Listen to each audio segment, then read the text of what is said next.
siempre me gusta volver a encontrarme con ustedes, con algunos cambios, pero hay siempre un núcleo que yo creo que lo encuentro siempre desde entonces. Como saben ustedes, siempre hacemos cursos distintos, no he repetido nunca un curso. Pero este año es algo más, y es un curso del cual yo creo que no se ha escrito ni se ha hablado nunca. Nadie. Son dos palabras las que aparecen en el título, lirismo y prosaísmo, sobre las cuales yo creo que no se puede encontrar nada, por lo menos que yo conozca. Y yo mismo no he hablado directamente, me he referido naturalmente a estas cuestiones en muchas ocasiones, pero nunca me he enfrentado con ellas de una manera de conjunto y más o menos sistemática.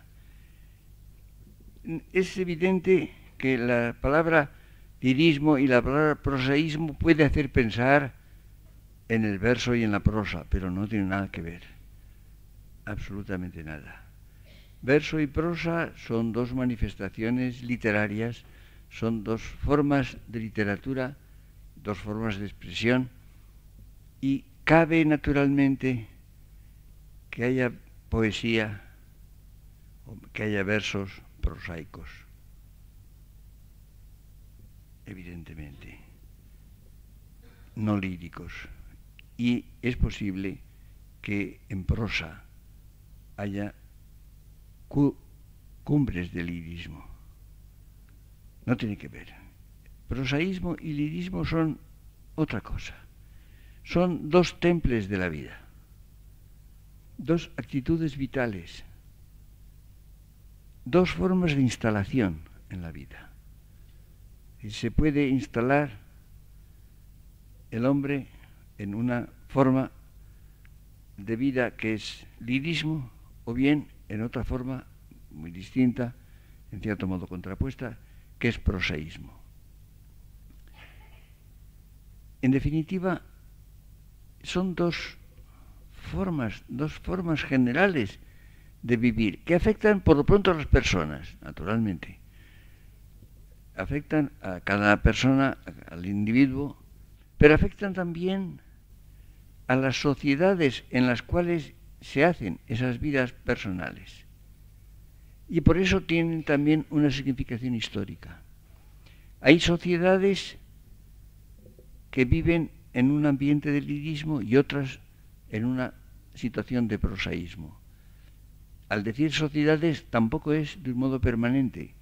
Se trata de formas históricas de cada sociedad. Es decir, hay épocas en las cuales hay un predominio del lirismo y otras épocas en las cuales el prosaísmo domina.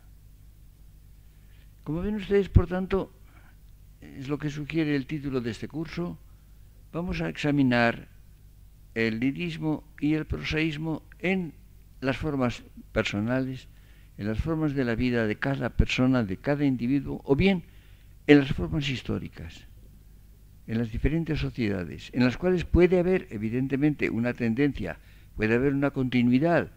Hay sociedades en las cuales hay una propensión, diríamos, al lirismo, otras, en cambio, tienen una aversión hacia el prosaísmo. Y, por otra parte, hay, naturalmente, el hecho de que hay épocas enteras. Al decir épocas enteras no se puede hablar del mundo en su conjunto. Es evidente, no sabemos bien, por lo menos yo no tengo ni la menor idea de qué puede pasar con estas instalaciones en la China o en la India o en los diferentes países africanos, ni idea. Por lo menos yo no la tengo. Y dudo que nadie la tenga. Pero en Europa o incluso en Occidente hay épocas en las cuales hay un predominio. Hay fases que envuelven incluso a un grupo entero de países.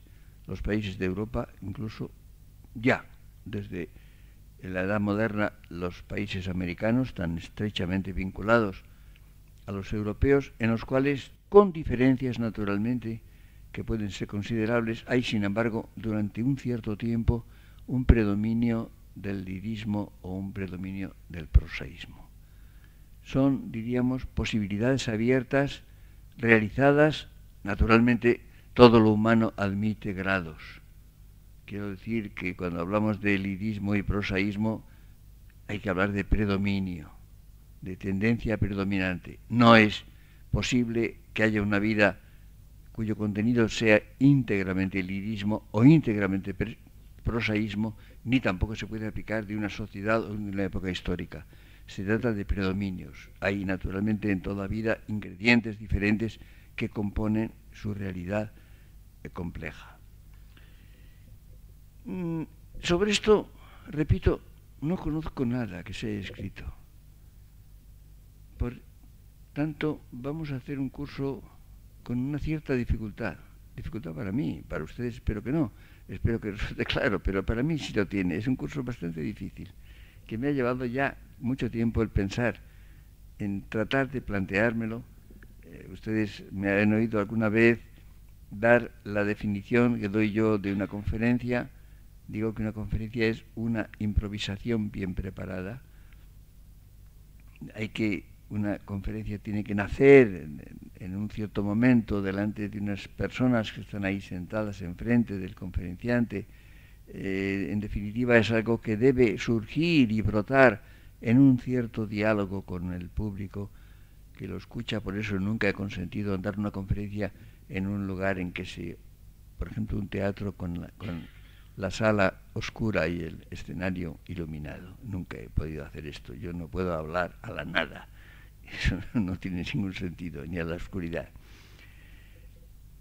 Hay que pensar largamente, hay que componer la figura intelectual que una cuestión planteada requiere, reclama, y hay un cierto movimiento mental que se va desarrollando, que va examinando diferentes aspectos, diferentes parcelas.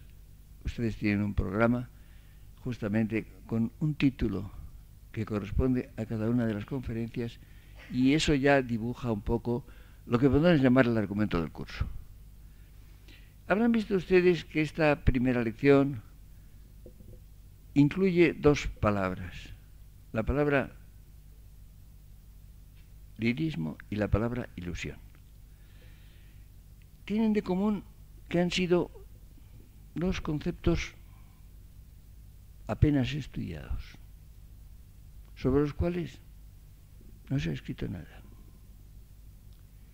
Sobre ilusión, lo único que conozco que se haya escrito es el pequeño libro que publiqué hace exactamente 15 años, en 1984, Breve Tratado de la Ilusión.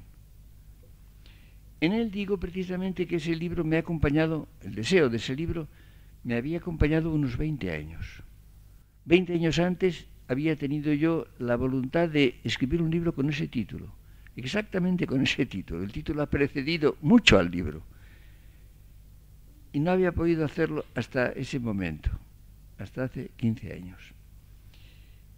Y evidentemente me lo sugirió un hecho lingüístico, un hecho social, histórico, pero de contenido lingüístico, que aconteció en España en la época romántica.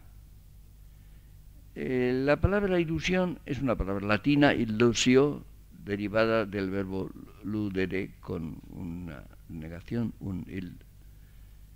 En todas las lenguas, en latín, en español hasta entonces, en las demás lenguas hasta hoy, tiene un sentido negativo. Es lo que es el engaño, a veces el sarcasmo, a veces la irrisión.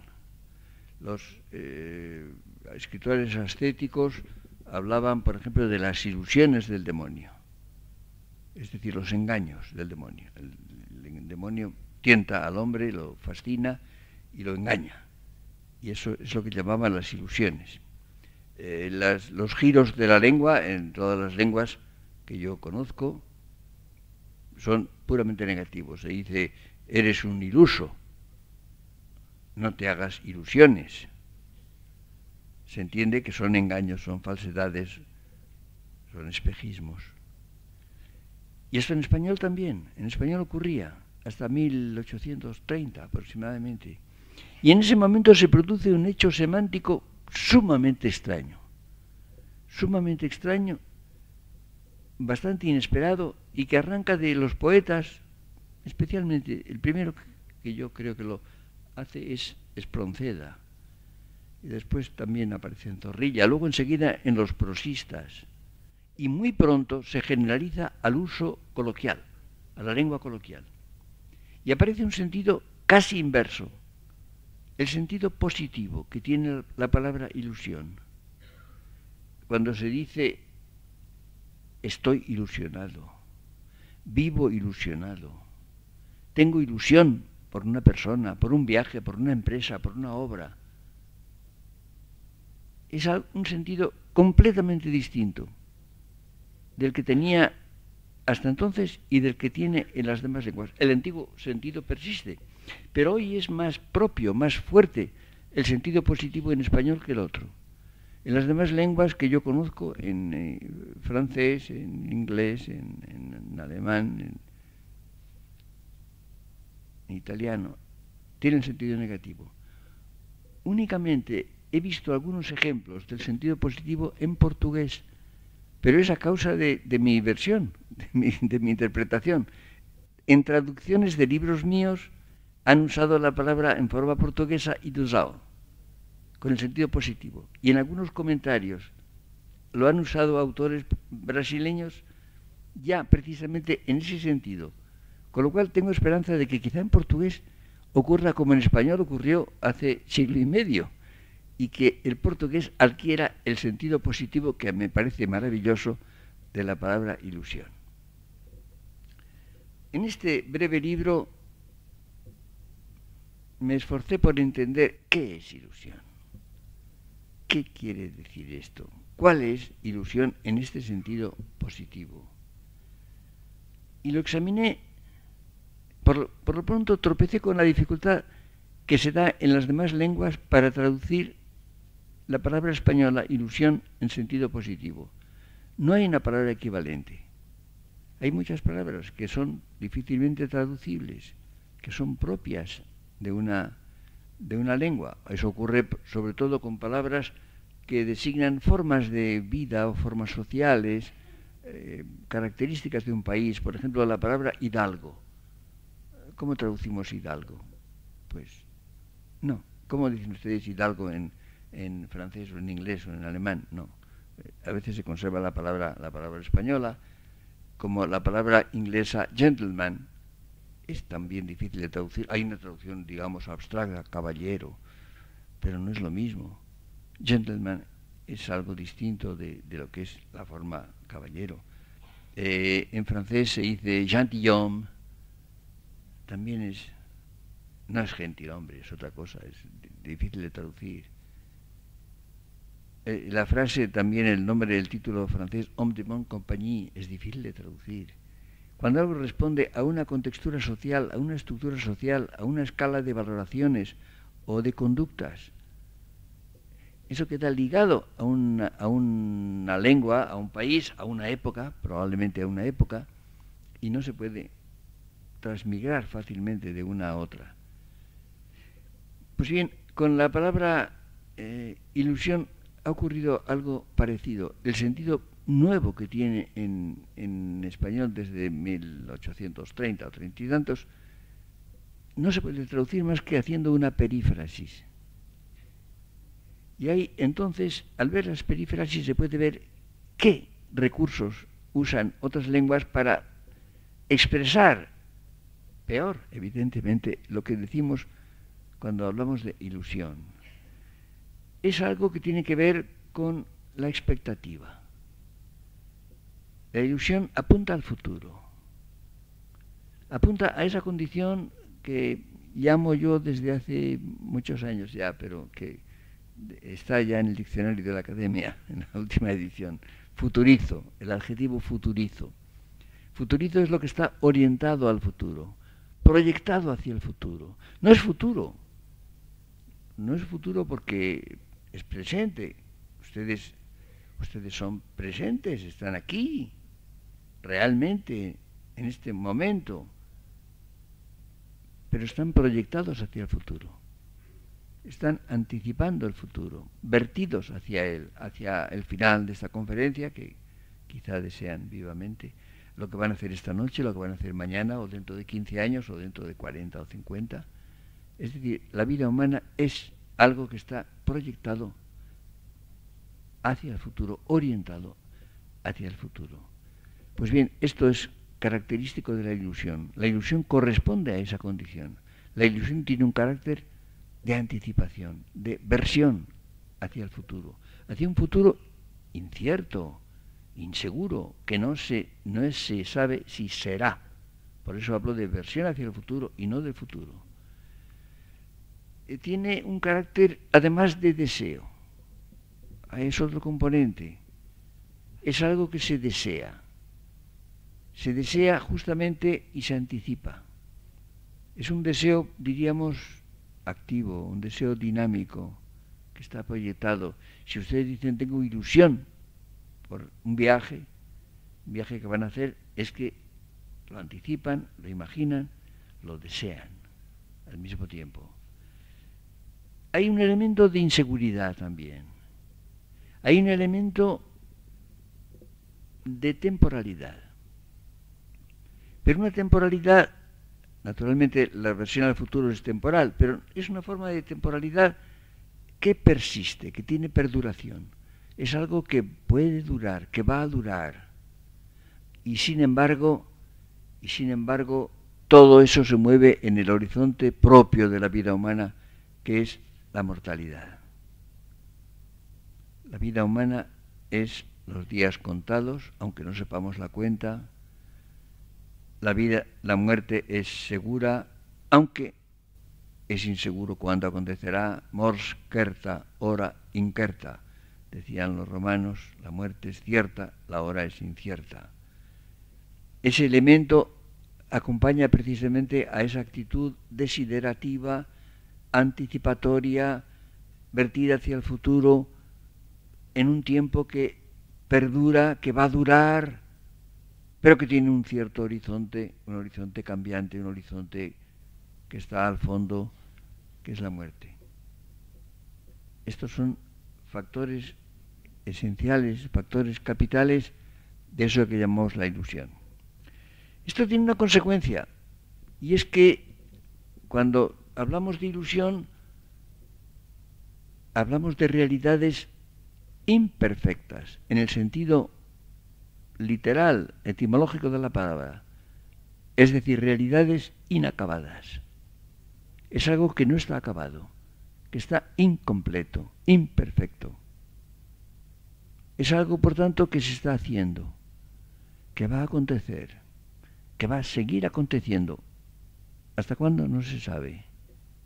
Y por consiguiente, hay una situación de una temporalidad finita pero indefinida. Son rasgos capitales, son rasgos esenciales. Y eso está sustentado por el deseo, por ese deseo proyectivo, ese deseo de algo que puede acontecer, que se espera con inseguridad, en una realidad inacabada, inconclusa. Son rasgos, diríamos, formales de la ilusión, que son, curiosamente, los más profundos y más propios de la vida humana. Pero si descendemos a algo más preciso, más concreto, si pensamos en los contenidos de la ilusión, encontramos muchas cosas. Es algo muy rico que traté de analizar en ese breve libro.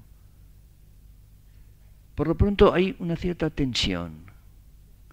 La ilusión significa tensión. Cuando estamos ilusionados, nuestra vida se pone tensa justamente por ese deseo expectante, ese deseo proyectado hacia el futuro y expectante.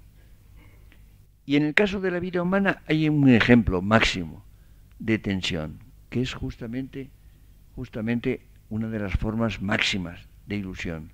Es la tensión sexuada, la condición sexuada, que no es sexual. En español disponemos, por fortuna, de dos palabras, sexual y sexuado. Lo sexual es una operación, una actividad de la vida humana sumamente importante, de la vida humana y no humana, de la vida animal y hasta vegetal. El sexo pertenece hasta muchas plantas, la mayor parte. Pero la condición sexuada es la condición de varón y mujer, de ser varón o ser mujer. Ahora bien, ser varón quiere decir estar proyectado hacia la mujer, estar referido a la mujer. Ser mujer quiere decir estar referida al varón. Es decir, cada forma de vida humana se proyecta hacia la otra, está vuelta hacia la otra, vertida hacia la otra. Y eso establece una tensión constante, una tensión permanente que es la propia de la vida humana. Si la vida humana fuera asexuada, iba a decir, o no hubiera más que un sexo, pero entonces no sería asexuada. Es una dualidad, naturalmente, es una dualidad con una contraposición referida justamente que no separa, sino que al revés une. Y esa es justamente la forma capital de tensión, y es una de las formas capitales, sin duda ninguna, de la ilusión. Pero hay toda una serie de relaciones y de referencias que tienen un carácter o la posibilidad de la ilusión. O es evidente, por ejemplo, que hay la ilusión de los padres y los hijos. Más de los padres hacia los hijos que a la inversa. No tiene por qué ser simétrica, no, la ilusión no es simétrica, casi nada es simétrico en la vida humana. O de los abuelos y los nietos, que también es importante. Es la ilusión que se siente por los amigos. La ilusión, por ejemplo, del maestro y los discípulos. Si no hay un cierto elemento de ilusión, no funciona. Esa función docente, la función de la enseñanza, si no hay un elemento de ilusión, no funciona. Uno de los grandes problemas de la educación en nuestro tiempo, que es bastante lamentable en conjunto, es un problema capital, es, yo creo, el enorme número de estudiantes que hay en el mundo, que exige un número enorme de profesores, de maestros. Hay además una superstición, la superstición de que las clases tienen que ser muy pequeñas, es lo que llaman la ratio, profesor-estudiante. Yo no sé, en este momento esto no es que yo sea un maestro ni ustedes discípulos, pero algo tiene que ver esto que estamos haciendo. Y son ustedes muchos. Y no veo ningún inconveniente. No creo que si elimináramos al 90% de ustedes esto mejorara. Yo creo que empeoraría. Es una superstición. Pero en todo caso, el enorme e inmenso número de estudiantes de todos los niveles en todo el mundo, o por lo menos en todo el mundo occidental, tiene la consecuencia de que hace falta un inmenso número de profesores. ¿Competentes? No es seguro, pero es posible. ¿Con vocación? Esto ya es más difícil. Ser profesor es algo que funciona si hay vocación. Si el ser profesor se convierte en una profesión, simplemente, retribuida, mejor o peor, pero aceptablemente, es posible que un gran número de profesores se dediquen a ella como podían dedicarse a otra, que sean competentes incluso es también posible, que tengan vocación, que tengan ilusión, que la puedan suscitar en los discípulos. Todo esto es más que problemático. Contaban de un viejo catedrático de Derecho de principio de siglo que decía: la profesión de catedrático es buena, es agradable, está bien, si no fuera por esa horita. Pues bien, es evidente que no tenía ilusión por su profesión de catedrático, o por lo menos lo decía. Falta ese elemento, es capital. Hay evidentemente la ilusión del conocimiento. La ciencia se ha creado a fuerza de ilusión.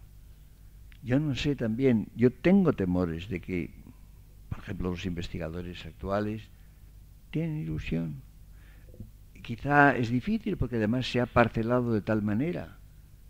Es evidente que ha llegado, por ejemplo, la especialización a a tal extremo que no ya una disciplina ha habido en otras épocas, hombres, digamos, universales que, bueno, conocían o se interesaban por el conjunto de las disciplinas intelectuales. Esto ya no es posible, pero ya ni siquiera se puede abarcar una disciplina científica, sino una pequeña parcela de ella, sobre la cual se sabe mucho. Pero es menos probable tener ilusión por ello. Se puede tener, pero digo, es menos probable. A mí no me sorprendería que hubiera una crisis de vocaciones científicas. No me sorprendería. A pesar de que se acumula el saber en las disciplinas científicas, se acumula y además se dispone de recursos incomparables con los de otra época cualquiera, y eso hace que marche y que avance y que se desarrolle las disciplinas científicas y la técnica que nace de ellas, por supuesto, de un modo único, incomparable con ningún otro. Pero la vocación creadora, la vocación que ha hecho que se crea la ciencia, especialmente entre los griegos, luego en el Renacimiento y en el siglo XVII principalmente, es que esto va a ser posible, va a continuar. Lo dejo en suspenso, pero tengo inquietud, me parece inquietante. Es decir, como ven ustedes, se puede tener ilusión por innumerables cosas. Se puede tener ilusión a condición de que se den esas condiciones que diríamos formales o estructurales de la anticipación, del carácter incompleto, del carácter imperfecto, de la versión hacia el futuro. Todo eso es fundamental. Pero esto quiere decir que esto no se reduce a la realidad. He empleado toda una serie de palabras, toda una serie de conceptos cuyo denominador común es su irrealidad. Empezando por el futuro. El futuro no es, será. Pero este futuro de la anticipación no sabemos si será. Es inseguro. Es absolutamente inseguro. Pero da la casualidad de que la persona, el hombre en cuanto persona, es real, claro que sí, pero es irreal. Hay un elemento de irrealidad absolutamente constitutivo de la persona humana.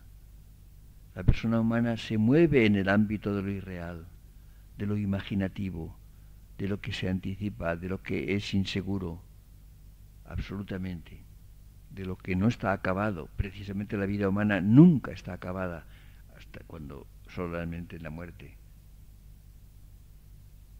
Como ven ustedes, está ligada la ilusión al elemento de la irrealidad. Lo que es solamente real, lo que es íntegramente real, no permite ilusión. Pues bien, creo que este concepto de ilusión es quizá el único que nos puede servir de guía y de orientación para entender esa forma de vivir, esa instalación en la vida que llamamos lirismo. Justamente, el lirismo es una actitud vital que ve la realidad humana como algo no acabado, como algo inconcluso, como proyecto, como algo que se imagina, como algo que se espera, que es siempre más.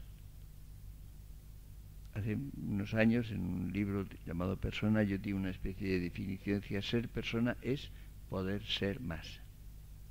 Esto es característico. El poder ser más es la condición de la persona, pero poder ser más de lo que se es decir, más de la realidad. La vida humana, la ilusión, el lirismo, son formas de realidad que no se contentan con la realidad, que son más que la realidad. Y por tanto es absolutamente necesario el ingrediente de irrealidad. Y en la vida personal hay formas que se dan por no terminadas, que no están acabadas, que no están completas. Y hay formas históricas en las cuales esta vivencia es común, es general. se participa de ella cuando se vive en una sociedad y en una época determinadas, son las épocas en que cabe el lirismo. Si no se dan estas condiciones, no lo hay. Es decir, hay un elemento, diríamos, de deseo, un elemento de aspiración. El lirismo consiste en desear algo que no es real por lo pronto, que quizá no lo sea nunca, a lo cual se aspira. Es decir, consiste por tanto en vivir en la realidad, por supuesto, y somos reales, pero no solo en la realidad. Hay un plus, un esencial plus, que no existe, repito, insisto en ello, que no existe, pero con el cual se hace la vida. Con lo cual nos encontramos con una situación realmente paradójica.